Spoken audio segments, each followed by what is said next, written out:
5장이에요. 5장 포도원 비유예요. 이건 노래죠. 이게 참 멋진 노래예요. 5장도 전부 시예요. 그러니까 이제 나는 내가 사랑하는 자를 위하여 노래하리라 이렇게 하잖아요. 나의 사랑하는 자에게 포도원이 있으며 심히 기름진 사내로다. 이게 멋진 포도원 노래였을 것 같아요.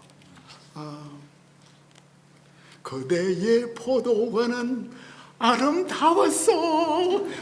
정말 아름다웠어. 언덕 위에 말이에요. 바람이 솔솔 부는 언덕 위에 그 아름다운 포도원을 노래한 거예요. 극상품 포도를 심은 거예요. 당신의 웨딩 드레스는 아름다웠어 하는 이런 노래처럼 그 포도원의 아름다움, 땅 파고 말이죠. 그 팔레스타인에는 돌이 얼마나 많은지 몰라요. 그 호미로, 갱이로 그 돌 파가지고 다 돌담 만드는 거거든요. 몇 년 걸렸겠어요. 술틀도 파고 얼마나 돈이 많이 들었겠습니까, 그죠? 그런데 들포도 맺었어요. 그 다음에 이제 처음에는 포도원 노래하는 줄 알고 다 귀쫑긋했는데 나중 보니까 포도원이 나야. 그리고 지금 나를 공격하는 거야. 그 이제 여기 참 아름다운 이야기가 많이 있는데 가슴 아프고 그 포도원이 전혀 기대하지 않은 열매를 맺었기 때문에 내가 어떻게 했으면 좋겠냐, 너희들 판단해봐라. 그러니까 울타리 먼저 걷어버리고 그 다음에는 뭐죠? 담 헐어버리고 그럼 이제 야생동물들이 와서 짓밟아버리겠죠. 그것을 내가 황폐하게 하겠다. 마치 예루살렘 1장에 있는 그 황폐함이 나오고 다시는 가지 자름, 그 포도원 농부들이 가지 자를 때 얼마나 기쁘겠어요, 그죠? 가지 싹둑싹둑 자르면서 여기에서 새로운 포도주가 나올 거고 북을 도두어서 땅을 보호하고 그 찔레와 가시는 에덴 동산에서부터 임했던 저주잖아요. 찔레와 가시가 다시 나고 그런데 마지막에 가서 그동안 이 모든 이 포도원 파괴는 포도원 주인이 하는 줄 알았는데 갑자기 내가 구름에게 명하여 그 위에 비를 내리지 못하게 하리라. 구름에게 명령할 수 있는 사람은 누구예요? 구름에게 명령을 해서 내가 구름에게 명령해서 비가 내리지 않도록 하라. 비로소 이 청중들은 이 포도원이 언유구나. 우리에 대한 언유였구나. 이 포도원 주인은 우리 하나님이었구나. 그리고 너희들이 바로 포도원이다. 내가 너희들에게 정의를 바랐는데 포악이요, 공의를 바랐는데 결국 뭐였어요? 부러지점이었습니다. 그죠? 이 히브리어로 이게 멋진 표현이죠. 내가 정의를 바랐다. 정의 미시파트였는데 뭘 거두었습니까? 미시파를 거두었다. 그러니까 워드플레이 미시파트를 구했는데 미시파트는 굉장히 큰 개념이에요. 단지 정의만은 아니에요. 정의로서 미시파트를 담기에는 너무나 약해요. 그러니까 이 미시파트 안에는 판결도 있고 어떤 회복도 있고 참 하나님의 통치고 그리고 이제 이게 어떤 공의이기도 하고 미시파트가 시온이 미시파트로 구원을 받는다고 하잖아요. 그죠? 그러니까 사회는 미시파트가 깨어지면 사회의 샬롬은 있을 수가 없는 거예요. 미시파트를 바랐는데 포악이다. 그러니까 우리 관리들을 세워서 올바로 분배하고 청지기로 잘 살고 예산도 잘 쓰고 내 세금을 참 낭비하지 않고 정말 필요한데 잘 써주기를 원했는데 오히려 이 사람들이 포악을 저지르는 거예요. 더 후려치는 거예요. 쩌다카, 그러니까 미시파트와 쩌다카, 미시파트와 째덱이에요. 공의, 정의 다 동의어죠. 쯔다카는 올바른 행동이 되겠습니다. 정의로운 행동을 바랐는데 오히려 부러지점이다. 쯔다카를 바랐는데 소리가 나는 이 부러지점은 정치적, 사회적인 억압의 결과죠.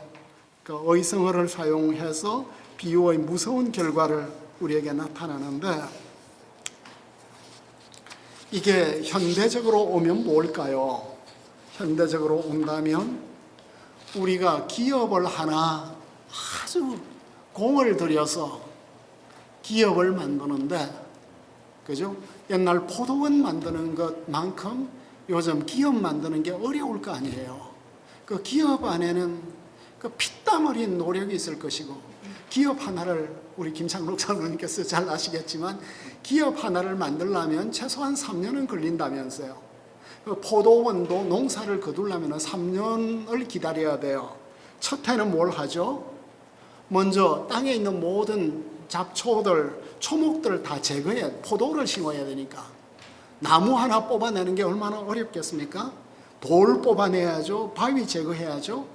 유다 산지에서 이 돌 제거하는 게 얼마나 어려워요. 이게 1년 걸려요. 포도원 정지 작업하는데. 그 다음에 포도나무를 심어야겠죠. 2년 차에. 그럼 묘목 사와야죠. 그리고 이제 묘목 사오면서 돌들 가지고 울타리 만들고 망대 세우고, 그리고 망대를 세워야 도적들이 오는 것도 막고 들짐승 오는 것도 막고, 그러니까 3년이 가야 포도 수확이 이제 첫 수확이 되는 거예요. 그러니까 농경사회에서 자본도 없는데 이렇게 3년 동안, 그리고 그 포도도 얼마나 좋은 포도를 가져왔겠습니까? 품질이 좋은 양질의 포도를 이집트에 가서 사오기도 하고, 온 동네 가서 이렇게 정말 좋은 종자를 사와서 심었는데 결과가 이제 썩은 거죠. 썩은 거죠. 그래서 이 홀랑 다 팔고 그럼 인도 가자, 동남아시아 가자. 얼마나 이게 분통 터지는 거예요, 그죠? 그러니까 기업이 잘 되도록 이렇게 권력을 책임진 사람이 해주어야 되는데 결국 포악한 결과를 가져오는. 그래서 하나님께서 우리 모두에게 참 교회를 기업으로 주시고 또 직장을 기업으로 주셨는데, 우리는 칼빈주의는 문화관을 갖고 있잖아요, 그죠? 모든 사람을 직업에 따라서 우리를 불러주셨는데 이 소명을 잘 감당하기 위해서 최선을 다했는데 열매는 썩었다.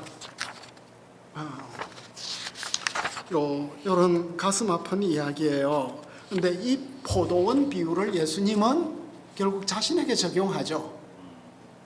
포도원 아들이 나다. 그 새 받으러 종들을 보내었는데 종들 다 때려 죽였다.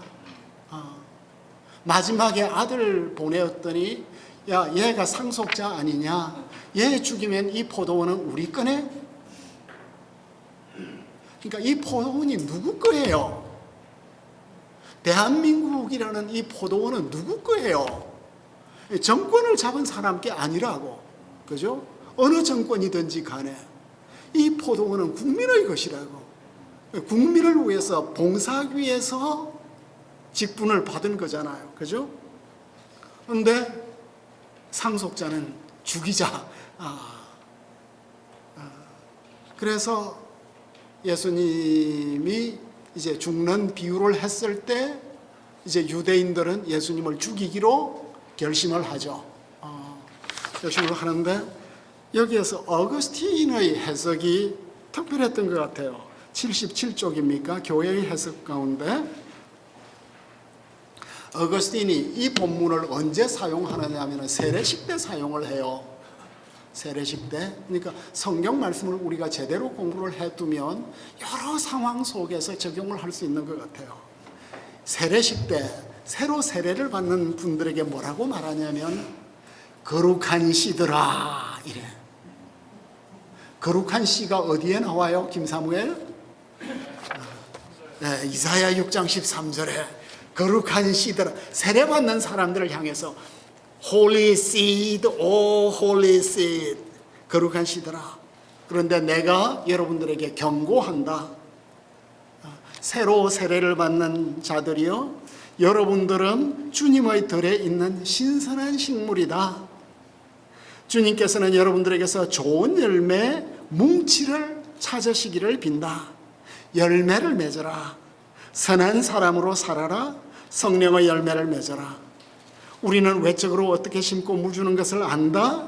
농부께서 오실 때 사도가 말한 것을 발견할 수 있기를 빈다. 그러니까 신구약 성경을 이렇게 잘 엮어가지고 세례받는 신자들에게 거룩한 씨들아, 열매 잘 맺어라. 사랑받는 씨들이 되고 나무들이 되어라. 근데 내가 경고한다. 우리가 열매 맺기 위해서 가지치기를 하고 북을 돋우지 않고 올바로 살지 않으면 우리는 다시 가시와 은근키를 낼 것이고 주님께서 이 포도원을 제거하실 것이다. 어거스틴은 감독이었잖아요. 그죠? 히포의 감독이었어요. 이번에 내가 이사야서 너무 재밌었어. 말시온 논쟁이 이사야서에 나와. 도나투스하고 논쟁이 나와.